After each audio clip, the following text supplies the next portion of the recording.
Mas tem uma coisa que está me preocupando, porque desde que a eleição acabou em 2024, eu falei, 22, perdão, eu falei, gente, 2024 a gente ainda vai ter bolsonarista ali forte, 2026 a gente ainda vai ter bolsonarista forte por alguns cargos, a gente só vai começar a ver a redução da força do bolsonarismo em 2028 ou 2030, assim, pra gente ter irrelevância ou pouquíssima relevância do bolsonarismo. Eu acredito que na eleição do ano que vem já começa a reduzir um pouco, na de 2026 a mesma coisa, mas para eles estarem um número irrelevante que não desperte perigo, talvez, na discussão política, somente entre 2028 e 2030. E eu cheguei a citar aqui no nosso canal também a possibilidade do Jair Messias Bolsonaro indicar o filho Eduardo Bolsonaro para ser candidato a prefeito de São Paulo e o filho Flávio para ser candidato a prefeito no Rio de Janeiro. O Flávio aparentemente já está fora do páreo, ele seria outra figura que seria indicada ali para o páreo, não seria ele. Já em São Paulo, apesar de não estar confirmada a candidatura própria do PL ou a candidatura do Eduardo Bolsonaro,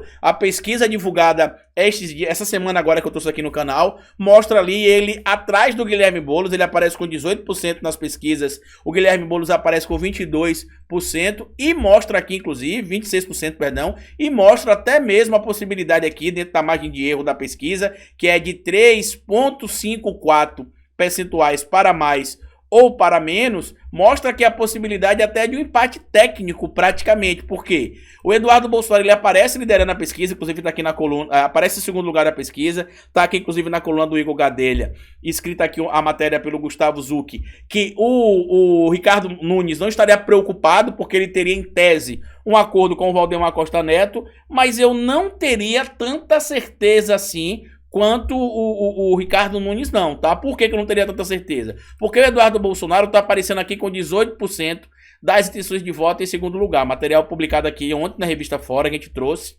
Eu fiz matéria sobre isso antes de ontem, eu soltei vídeo aqui no canal ontem para vocês e mostrei que a pesquisa divulgada pelo Instituto GERP contou com 800 entrevistas, foi realizada entre os dias 10 e 17 de julho e tem uma margem de erro de 3,54 para mais ou para menos. Se você incluir essa margem de erro aqui aproximadamente, para mais o Eduardo Bolsonaro, ele teria aqui quase 22%.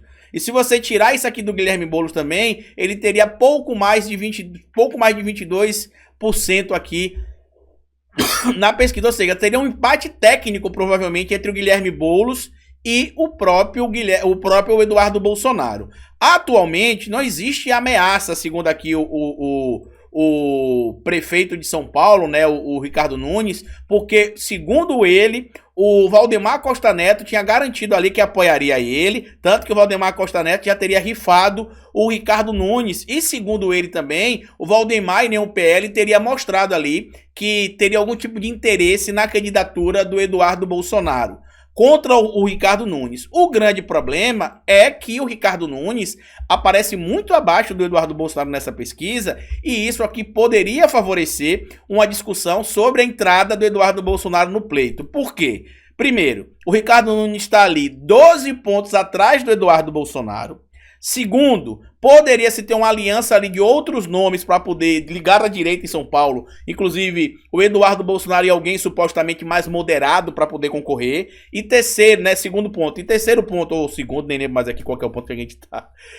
E outro ponto aqui também, né, não lembro se é o segundo ou o terceiro, é que o Eduardo Bolsonaro não perde nada em nenhum PL se forem candidatos. Por quê? Porque o Eduardo Bolsonaro continua com o mandato de senador, de deputado federal.